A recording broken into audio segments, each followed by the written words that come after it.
Espero que sean como los bereanos que tenían un corazón noble porque chequeaban las escrituras y lo que le decían era así. Así que desde que empezamos este llamado a cumplir el llamado de nuestro Padre, siempre exhortamos e instamos a todos aquellos que nos escuchan a chequear con las escrituras si lo que hablamos es lo que está escrito. Así que quiero leer varias escrituras, probablemente unas 10, una docena de pasajes, pero quiero empezar diciendo que este mensaje va dedicado a todas las ovejas de Dios. El Señor dijo en Ezequiel: vosotros sois hombres, vosotros sois ovejas de mis pastos. Dios nos llama ovejas. Estaba hablando con un amigo que se compró una tierra, mi querido hermano Fabián, y tiene unos animalitos allí. No tiene ovejitas. Y yo le digo, ¿por qué no? Que los cabritos son mejores porque son más inteligentes, porque las ovejitas son bien tontas, porque comienzan a comer el gras, me decía él, y son tontas porque se comen hasta la raíz, entonces te dejan toda la tierra pues prácticamente sin chance que vuelva a crecer el gras porque se lo comen todo. En cambio las cabritas son más inteligentes, no comen cualquier cosa. Y fue interesante esa verdad que me contó él, una de las cuantas verdades y características de las ovejitas. Hoy día le decía a mi esposa, o ayer, que amanecí con ese sentir de que quiero tener ovejitas. Hoy día fue, ¿no? Hoy día le dije a Daisy que el Señor nos ha provisto una tierra un poco más amplia que todo esto, y le dije a Daisy, creo que estoy inclinándome a tener un par de ovejitas pequeñitas, de un macho y una hembra de diferente camada, porque quiero entender un poco a Dios un poco más. Y no sé, se enterneció mi corazón de esa posibilidad. Y bueno, quiero hacerlo con la unidad de mi esposa, porque sabemos que es toda una dedicación. Este mensaje va dirigido a todas las ovejas que tienen la capacidad para oír la voz de Dios.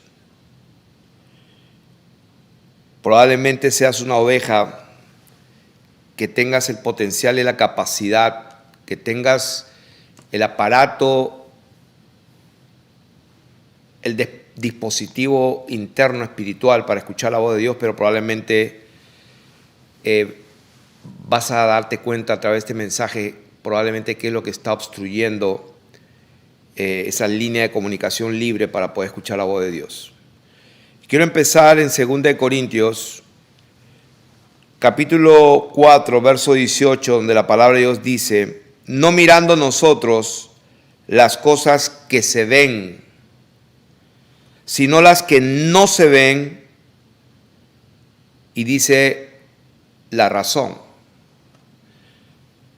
Pues las cosas que se ven son temporales, pero las que no se ven son eternas.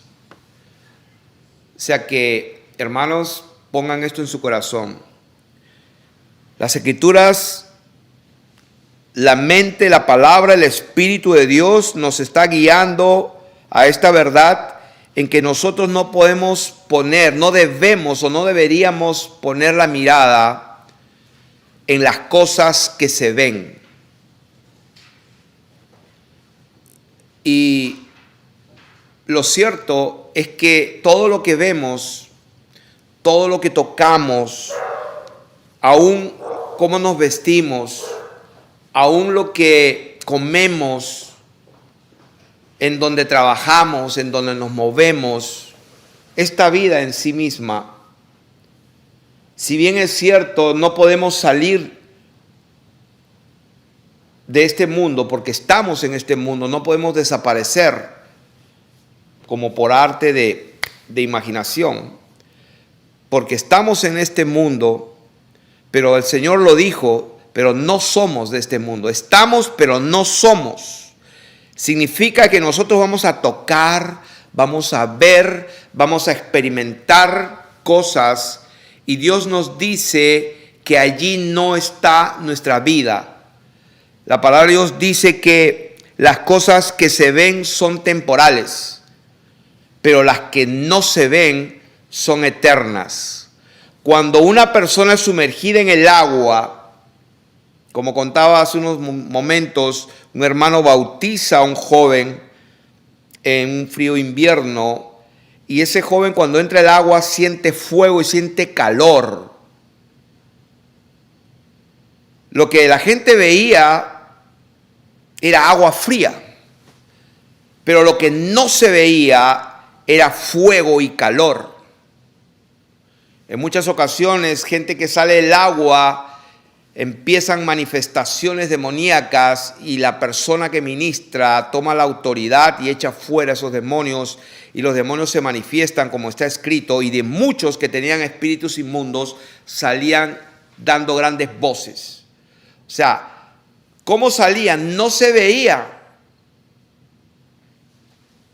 La palabra de Dios dice que lo que no se ve es eterno. Cuando echamos fuera un demonio, el demonio sale de la persona, no lo vemos a no ser que Dios nos abra los ojos espirituales, como lo hizo cuando el profeta oró para que su siervo Giesi pueda ver que más eran los que estaban con ellos que los que estaban con el mundo.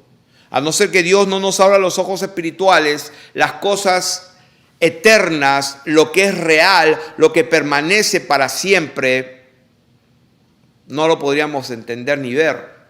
Pero Dios en su palabra nos está diciendo que las cosas que se ven son temporales, pero las que no se ven son eternas. Cuando se produce una sanidad, nosotros no vemos cómo se produce. Probablemente viene un ángel del cielo trayendo la sanidad, pero no lo vemos con nuestros ojos naturales. Pero la palabra de Dios dice que eso, lo que no se ve, es mucho más real, más permanente y es eterno. O sea que lo que quiero empezar a transmitir de este momento es al pueblo de Dios, es decirles que nuestra vida está escondida con Cristo en Dios. Está escondida en Él. Por eso dice, yo me voy y les voy a preparar un lugar para que donde yo estoy, vosotros también estén. Entonces, ¿dónde está Dios? Hermanos, Dios está en una dimensión invisible, pero no significa que no exista. Por eso que la palabra de Dios dice, Él es el que creó todas las cosas, principados y potestades, lo visible y lo invisible. O sea, lo que podemos ver y lo que no podemos ver, eso también lo creó Dios. No significa, cuando dice invisible, no significa que no exista. Estamos viendo acá que las cosas que no se ven, las cosas que son invisibles, son más reales y son eternas. Cuando oramos, pues no vemos un trono, no vemos una figura, pero sin embargo la palabra de Dios dice que nos acerquemos confiadamente al trono de la gracia para alcanzar misericordia y para hallar gracia para el oportuno socorro. O sea, yo no veo un trono, no siento un trono, no toco los pies del Señor, pero Dios nos dice que nos acerquemos confiadamente. No lo vemos, no podemos tocarlo, no podemos sentirlo, pero Dios nos pide que nos concentremos en lo que no podemos ver, porque aquello es eterno. Lo que vemos, lo que tocamos es algo temporal. Esta vestimenta, esta casa, el carro que ya está afuera, aún la comida que comemos, todo es temporal, va a pasar. Pero lo que no se ve es eterno. Tenemos que concentrarnos en lo que no se ve. Y vamos a empezar la enseñanza. En 2 Corintios 5:7 dice que por fe andamos, no por vista. La palabra de Dios dice que un hijo de Dios camina, se comporta, acciona y reacciona no por lo que ve, sino por lo que cree, por fe. Escrito está, 2 Corintios 5:7, porque por fe andamos, no por vista. Estoy leyendo principio de la palabra de Dios. En Juan capítulo 20, verso 29, cuando el Señor se aparece a sus discípulos, no estaba uno de ellos llamado Tomás, y él dijo: si no pusiere mi dedo y mi mano en el costado, no creeré. Y el Señor, ya ustedes saben la historia, se aparece y le dijo: Tomás, porque me viste, creíste. Y el Señor le dijo: porque creíste, o porque me has visto, creíste. Tomás, bienaventurados los que no vieron y creyeron. Bienaventurados los que no vieron y creyeron. Lo que no se ve permanece para siempre. ¿Por qué estoy hablando de esto? Porque el Señor dijo que cuando Él venga hallará fe en esta tierra. Y este mensaje tiene absolutamente y todo que ver con la fe. Este es un mensaje para enseñar a la iglesia, al pueblo de Dios, que sin fe es imposible agradar a Dios.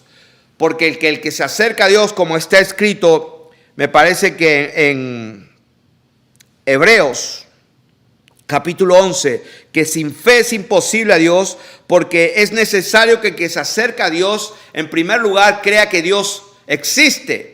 O sea, ya en ese tiempo, cuando se escribió esta epístola a los hebreos, había gente que escuchaba el evangelio, que escuchaba de los milagros, pero no creía en Dios. Cuando se escribía esta epístola, la gente no creía en Dios.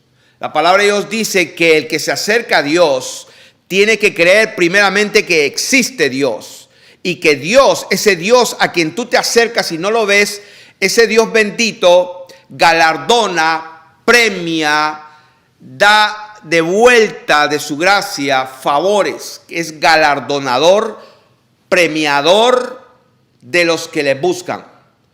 O sea, y cuando tú le buscas a Dios, no ves nada. Dios es espíritu, ni en este monte, en este espacio natural, un cerro donde hay árboles, lagunas, ríos y todo, ahí en un monte natural donde no interviene la mano humana, y ni en Jerusalén, que es una ciudad donde fue, esta ciudad fue un lugar donde la humanidad intervino, donde el hombre metió su mano, donde construyó murallas, casas, templos. La palabra de Dios dice, no en un lugar natural que no tenía, intervención humana, y en un lugar que el hombre manipula. Ni allí ni allá está Dios, sino que Dios es espíritu, y los que le adoran en espíritu y en verdad es necesario que le adoren. Entonces, ¿de qué estamos hablando? Estamos hablando de que sin fe, sin creer, es imposible que agrademos a Dios. El Señor dijo que el viento sopla de donde quiere y oye su sonido, mas ni sabes de dónde viene ni a dónde va, dice la palabra de Dios en Juan 3:8. No sabes ni a dónde va, ni a dónde viene, de dónde viene ni a dónde va. Así es todo aquel que es nacido del Espíritu. O sea, no se puede ver. En Romanos capítulo 1, verso 17, la manifestación del favor de Dios, la manifestación de la sanidad de Dios, la manifestación de la respuesta de Dios a tu necesidad, se manifiesta exclusivamente porque hay fe. Porque Dios no se puede contradecir. Él dice que sin fe es imposible agradar a Dios. La palabra de Dios dice que el Dios bendito manifestado en carne no hizo muchos milagros. No porque no pudiera hacer, sino que Él no puede contradecirse. Él no puede hacer un milagro donde la gente no cree. ¿Por qué? Porque sería desperdiciar. No es porque no lo pueda hacer, sino que Él dijo que sin fe es imposible agradarme.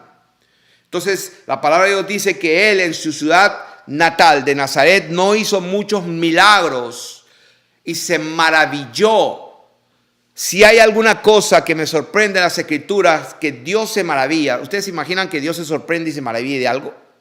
O sea, ¿qué le puede maravillar o sorprender o asombrar a Dios? ¿Es posible que Dios se asombre?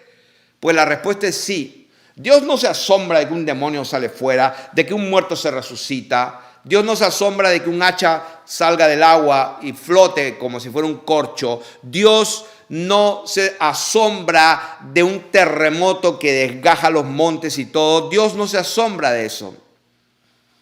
Pero las Escrituras registran una razón por la cual Dios se maravilla y se asombra. Y es por la incredulidad de las personas. Así que en Lucas capítulo 8, en Marcos 5:36, está la palabra solemne del Señor Jesucristo que dijo: no temas, cree solamente. El temor es lo opuesto a la fe. La duda es temor. Cuando tú dudas, tú estás temiendo de que ocurra lo que no quieres. Cuando tú temes, estás dudando de lo que Dios ha dicho. Y el Señor en su palabra dejó registrado para siempre y eternamente su voluntad. No temas, cree solamente. Y a Marta una vez, cuando su hermano había muerto y estaba medio apestando, y Marta dijo: Señor, yo sé que va a resucitar en el día posterior. Él le dijo: no te he dicho que si crees verás la gloria de Dios. Ahora, Pablo, en 2 Timoteo capítulo 4, verso 8, él dice estas palabras que son muy conocidas: he peleado la buena batalla, he acabado la carrera.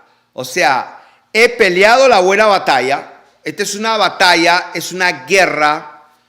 Y la pregunta es: ¿contra qué peleamos? Sí, peleamos contra el diablo, contra principados, potestades, contra pensamientos, cautivamos. Sí, pero todo eso es una batalla ¿contra qué? Te lo digo allí. He acabado la carrera, he guardado la fe. Quiere decir que lo que está en medio de la pelea, lo que está en juego, aparte de la salvación de nuestras almas, mejor dicho, es la salvación de nuestras almas, pero la salvación de nuestras almas está totalmente ligada con el permanecer en la fe. Como dice Pedro, nuestra fe es mucho más preciosa que el oro. O sea, si hay algo precioso que tenemos que guardar absolutamente en nuestro corazón, es una fe genuina. Por eso Pedro dice: vuestra fe, que es mucho más preciosa que el oro. A ver, ¿cuánto le gustaría encontrar un oro, un pedazo de roca de oro de este tamaño más o menos, que todo esto sea oro? Imagínense, oro. Todo el mundo, wow, oro. Bueno, Dios dice que la fe es mucho más preciosa que el oro. Si Dios lo dice, es verdad.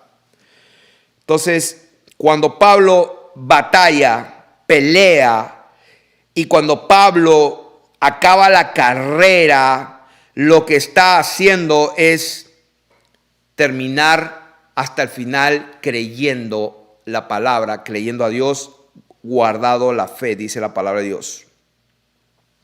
Así que quiero leer 1 Pedro 1:7. 1 Pedro 1:7.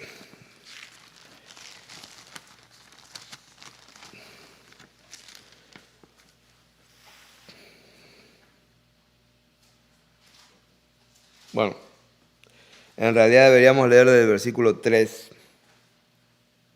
Voy a leerlo del versículo 3. Bendito el Dios y Padre de nuestro Señor Jesucristo, que según su grande misericordia nos hizo renacer para una esperanza viva por la resurrección de Jesucristo de los muertos, para una herencia incorruptible, incontaminada, inmarcesible, reservada en los cielos. O sea, hasta aquí estamos viendo una tremenda bendición. Están adorando a Dios, bendiciendo a Dios, que nos dio algo hermoso, una esperanza viva, una herencia incorruptible que está guardadita en los cielos. Hasta ahí todo está lindo. Pero dice la palabra de Dios que somos guardados por el poder de Dios, pero ese poder de Dios se manifiesta y opera mediante nuestra fe. O sea, Dios nos guarda para lograr esa salvación y lo hace mediante nuestra fe. La fe que Pablo decía, he guardado la fe, he peleado la batalla, he terminado la carrera, he guardado la fe, y eso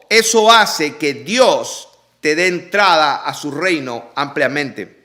Dice la palabra de Dios, somos guardados por el poder de Dios mediante la fe. ¿Para qué? Para alcanzar salvación. O sea que no tenemos la salvación todavía. No, tenemos que acabar la carrera, tenemos que guardar la fe, tenemos que terminar la batalla. ¿Qué batalla? De no dudar. Por más que veamos cosas con nuestros ojos, por más que veamos que los montes se traspasan al mar, que se sale el mar, por más que la tierra tiemble, la palabra de Dios dice, debemos de confiar en el Señor. ¿Por qué? Porque escrito está, lo que vemos es temporal, es pasajero, pero lo que no se ve, lo que Dios dijo y no lo vemos, pero lo dijo, pero no lo vemos, eso es eterno.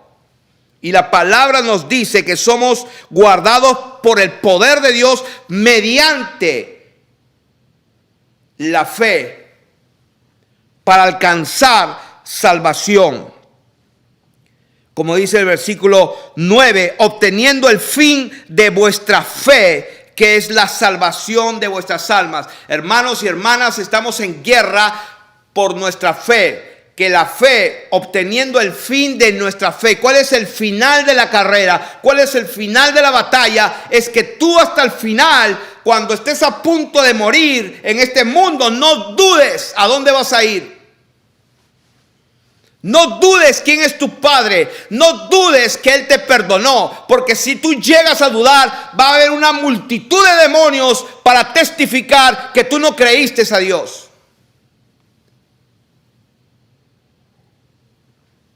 Y Dios es un rey de reyes y tiene protocolos y respeta sus protocolos. Hasta Herodes, que era un rey mundano y que temía y respetaba a Juan el Bautista. Porque escrito está que le temía y le escuchaba de buena gana a Juan el Bautista, porque Juan el Bautista era un profeta que le decía, no te es lícito estar con la mujer de tu hermano. Y él sabía que era un hombre de Dios y lo respetaba y lo protegía. Pero él mismo se enlazó como rey, dijo, te daré hasta la mitad de mi reino a la hija de Herodías. Y como lo dijo públicamente y es un rey, con dolor, con tristeza, con llanto, no sé cómo, tuvo que ir y decir, vayan y tráiganme la cabeza de Juan el Bautista, porque era un rey y un protocolo se cumple en un reinado. Y Dios es rey de reyes y señor de señores. Y hay un día del juicio en que los hombres serán juzgados conforme a sus conciencias y conforme al evangelio que Pablo predicaba según las escrituras. Por eso que es importante que la fe sea probada por fuego. ¿Por qué? Porque solo el fuego va a probar la fe. Porque cuando el fuego prueba, se quema la paja, el heno, la hojarasca. Pero cuando el fuego termina toda esa prueba, entonces queda lo único que permanece: el oro, la plata y las piedras preciosas. Eso es todo lo que queda. Por eso que la ciudad de Dios, la iglesia de Dios, está fundada sobre fundamentos, 12 perlas preciosas. Las perlas preciosas no pueden ser fabricadas, son creadas por Dios. Entonces la palabra de Dios dice que somos guardados por el poder de Dios mediante la fe para alcanzar salvación que está preparada para ser manifestada en el tiempo postrero. ¿Cuándo? En el día del juicio, en el día de la resurrección, en lo cual vosotros os alegráis, aunque ahora por un poco de tiempo, si es necesario, tengáis que ser afligidos en diversas pruebas, para que sometida a prueba vuestra fe, mucho más preciosa que el oro. La fe nuestra es mucho más preciosa que el oro, tenemos que guardarla. Dice, el cual, aunque perecedero se prueba con fuego, esa fe sea hallada dice en alabanza, gloria y honra. ¿Qué significa eso? Que cuando el Señor Jesucristo venga, cuando el Rey justo venga y se manifieste en su segunda venida y se siente en su trono y el cielo y la tierra huyan delante de su presencia y haya una fila de humanidad allí para ser juzgados en el día del juicio, ese día tu fe, tú mismo te encuentres alabando y glorificando, honrando a Dios, como dice la palabra, para que vuestra fe sea hallada en alabanza, gloria y honra cuando sea manifestado Jesucristo, a quien amáis sin haberle visto. ¿Se dan cuenta? Lo amamos sin haberle visto. Tomás, porque me viste, creíste, más bienaventurados son, más felices son, benditos son los que no vieron, pero creyeron lo que yo dije. Querido pueblo de Dios, cree la palabra de Dios. La palabra de Dios te va a salvar. Si la palabra de Dios dice, en mi nombre echarán fuera demonios, no tienes que hacer mucho esfuerzo. No tienes que ir 40 días de ayuno. Yo he visto hombres de Dios llenos del poder y la exousia de Dios que están bien gorditos. ¿Por qué? Porque no saben que están ayunando, porque eso es una obra, porque creen que ayunando y ayunando y orando y orando van a tener el poder de Dios. Eso es como comprar y pagar un precio. No, la fe obra, la justicia de Dios se revela por fe y para fe. La justicia, el poder, la magnitud y la gloria, la doxa, la exousia y el dunamis de Dios se manifiesta cuando tú crees. Escrito está, cualquiera que dijera a este monte, quítate y échate en el mar, y no dudará en su corazón, sino que creyera que será hecho lo que dice, lo que diga será hecho. Es la fe que mueve montañas, es la fe. Si podemos creer, escrito está, veremos la gloria de Dios. Pueblo de Dios, levántate en fe, actúa en fe, pon las manos sobre los enfermos y sanarán, dice la palabra de Dios. Y por supuesto, si estás viviendo en pecado, es porque no crees en Dios.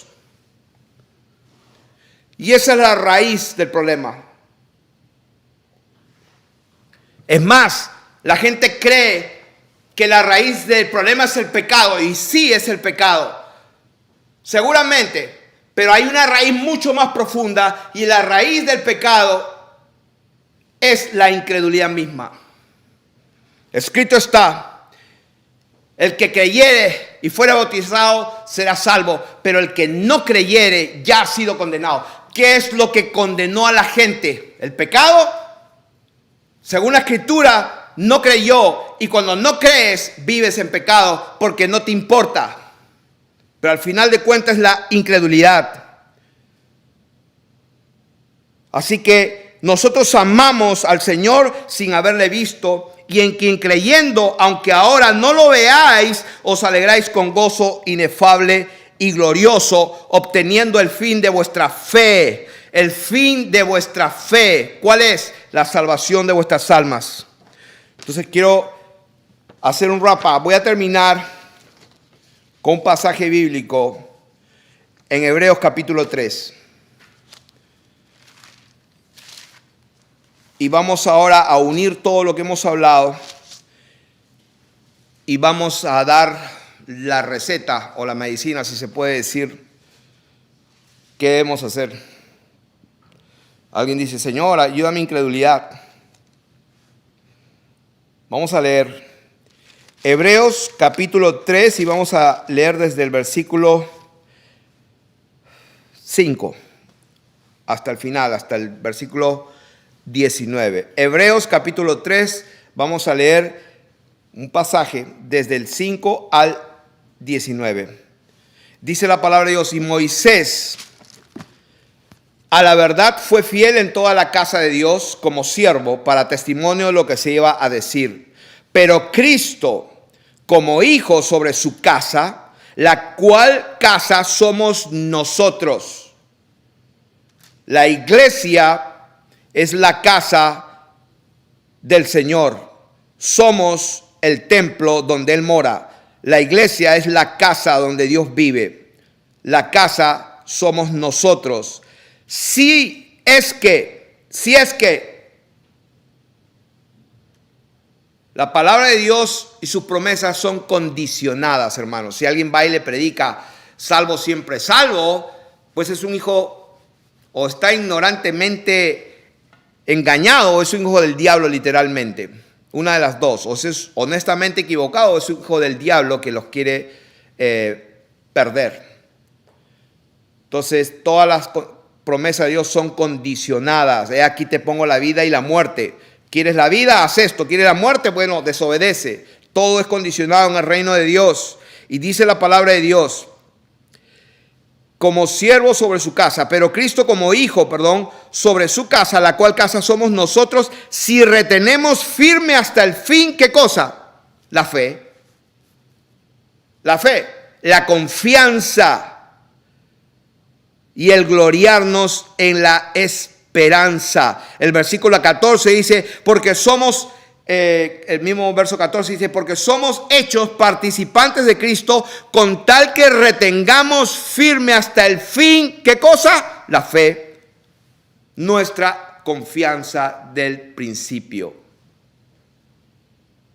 Entonces, miren lo que dice el versículo 7. Por lo cual dice el Espíritu Santo.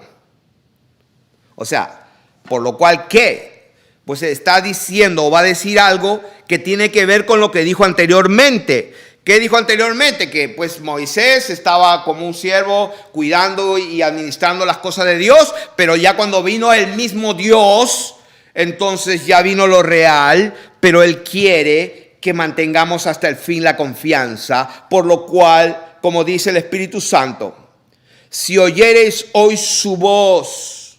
O sea, en otras palabras, la fe viene por el oír y el oír por la palabra de Dios. ¿Cómo viene la fe? Cuando tú escuchas la palabra de Dios. ¿Qué es lo que Dios dice? Hay gente que nunca ha leído la Biblia, pero Dios es Dios y puede hablarte por tu conciencia para actuar en base a la voz del Espíritu Santo que te habla en tu conciencia. Y cuando tú le obedeces, Dios dice, me estás creyendo. Y cuando crees y das tu paso de fe, ves después la manifestación del milagro, de la gracia de Dios, del favor de Dios. Entonces es cuando tú oyes la voz. Si oyeres hoy su voz, dice la palabra de Dios, no endurezca vuestro corazón, como en la provocación en el día de la tentación en el desierto, donde me tentaron vuestros padres, me probaron.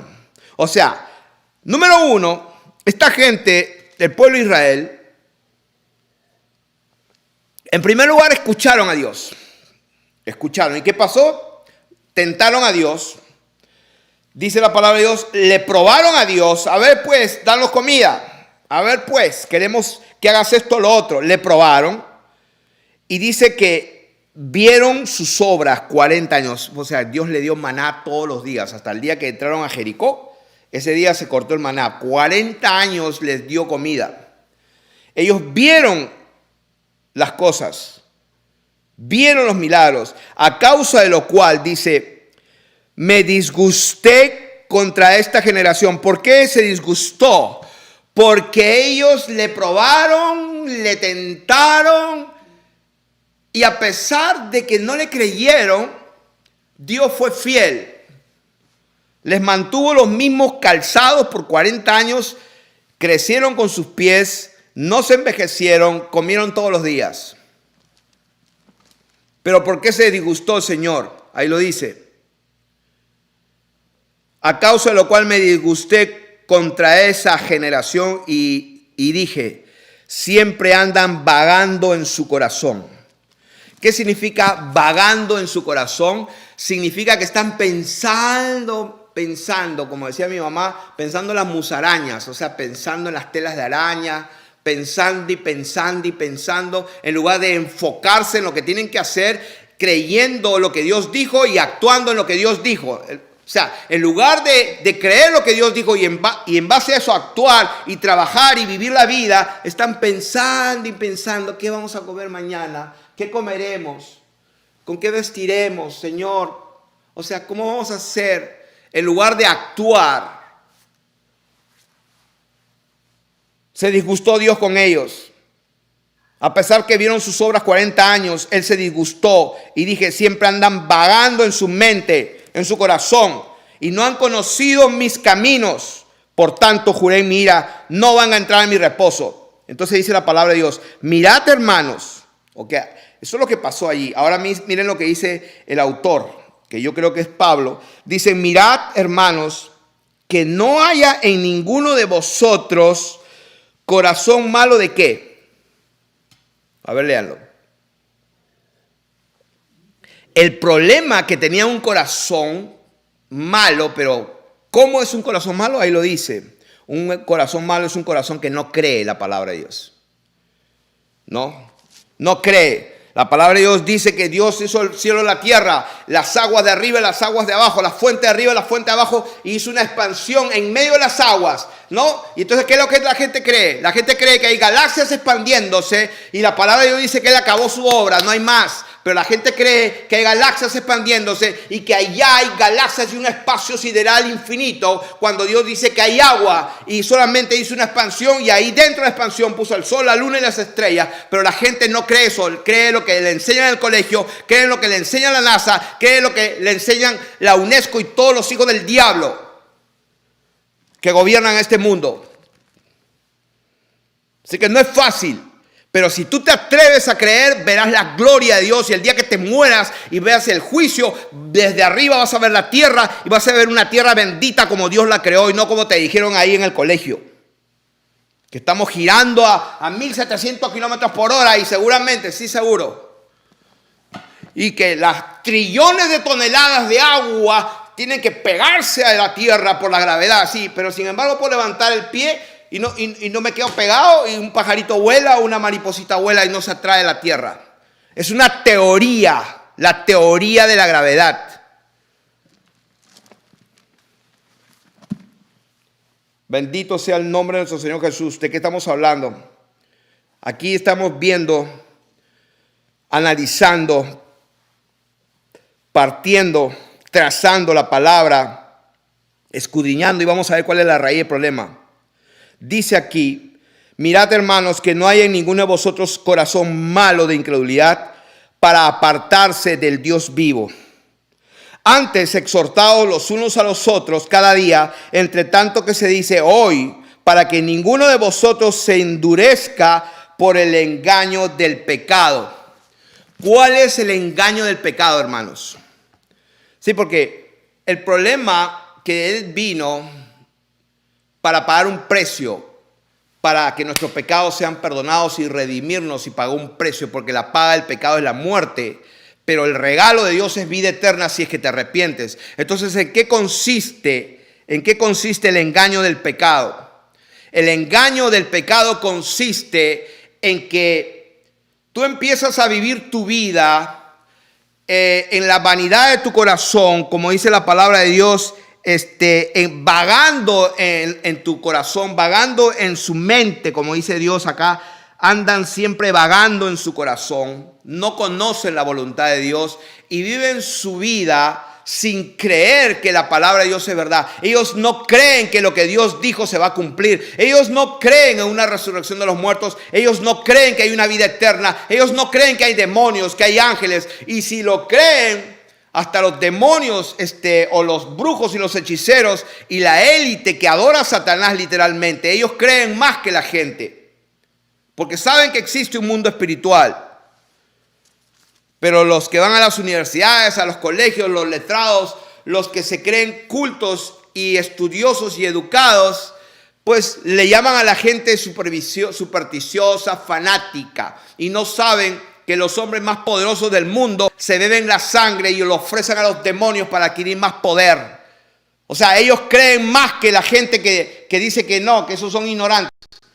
Y esos que tú dices que son ignorantes, esta gente son los que van a las mejores universidades del mundo según ellos. Ellos creen, pero también han decidido servir al otro, al adversario. Por lo tanto, pues ya saben dónde va a ser su morada eterna. Amaron este mundo y las cosas de este mundo, entonces pues eso es lo que van a experimentar para siempre.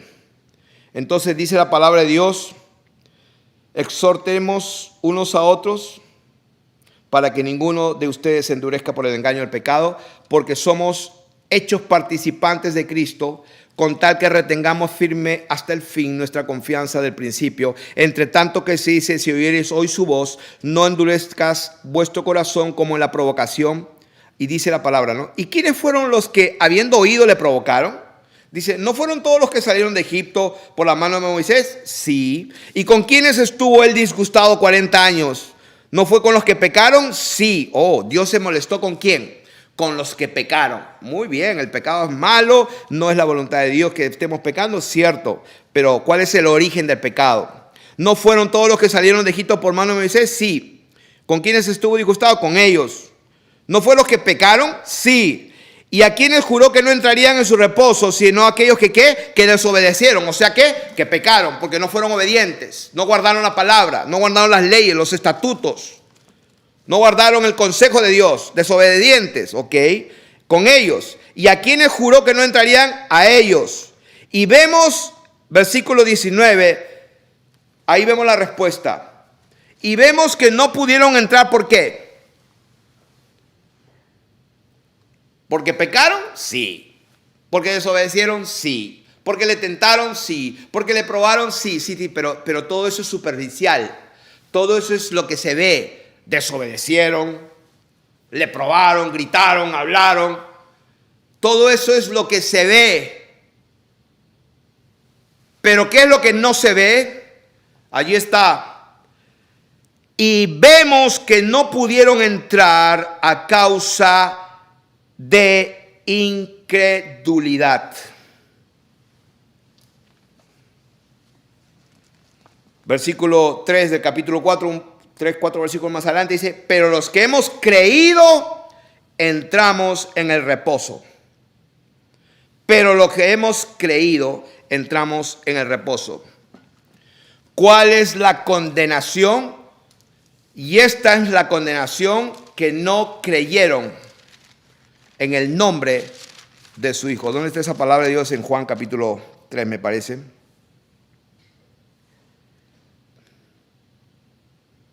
Y esta es la condenación, capítulo 3, 19. Que la luz vino al mundo y los hombres amaron más las tinieblas que la luz porque sus obras eran malas, estaban pecando, ¿cierto? Porque todo aquel que hace lo malo aborrece la luz y no viene a la luz para que sus obras no sean reprendidas. Mas el que practica la verdad viene a la luz para que sean manifiestas que sus obras son hechas de Dios. Pero ¿dónde está ese versículo, Dios mío, donde dice, y esta es la condenación? Ok, versículo 18. El que cree en él no es condenado, pero el que no cree ya ha sido condenado. ¿Por qué? ¿Por qué ha sido condenado? ¿Por qué no entró en el reposo? ¿Por qué ha sido desechado? Ahí lo dice. Pero el que no cree ya ha sido condenado porque no ha creído. No ha creído. No ha creído. O sea que la raíz del problema es la incredulidad. El Dios de este siglo, el adversario, tiene derecho legal a oscurecer el entendimiento de los incrédulos. A causa de la incredulidad, el enemigo engaña y la gente vive en pecado, en borracheras, en fornicación, en pornografía, en maledicencia, en robo, en hurto, en engaño, etcétera, etcétera, etcétera, en injusticia, en pecado. Pero, ¿por qué la gente peca? Porque no creen en un juicio eterno de Dios. Porque no creen que Dios existe y que Él va a galardonar, premiar a los que le buscan y que Él va a condenar a los que le desobedecen y no han creído en Él. Así que ese es el mensaje. Y quiero cerrar con una nota positiva, digamos. Así que todos los hijos de Dios, todas las ovejas del Señor que han estado caminando en este camino y que su vida ha sido media, digamos, un poco mediocre, sin fruto, atrévete a creer. No hagas lo que yo te digo, pues haz lo que está escrito. Y si yo te digo y predico lo que está escrito, pues obedece, pero no obedeces al hombre, obedece lo que está escrito, la palabra de Dios. La palabra tiene poder para santificarnos y para preservarnos firmes hasta el fin. Cree la palabra de Dios, cree lo que está escrito. Atrévete a creer. Estas señales seguirán a los que creen en mi nombre, echarán fuera demonios, pondrán las manos sobre los enfermos y sanarán. Ve y haz tú lo mismo, dijo el Señor. Vayan y prediquen el evangelio a toda criatura. El que creyere y fuera bautizado será salvo. El evangelio del Señor Jesucristo está escrito. Estamos predicando el evangelio del Señor Jesucristo. El que predicó Juan el Bautista, el que predicó él, el que predicó el apóstol Pedro, todos los apóstoles, todos sus discípulos y todos hasta el día de hoy estamos predicando ese evangelio. ¿Cuál es el evangelio? Escrito está, búscalo tú mismo. Búscalo tú. Lo hemos enseñado, lo predicamos y lo vivimos. Ese es el evangelio que tienes que predicar.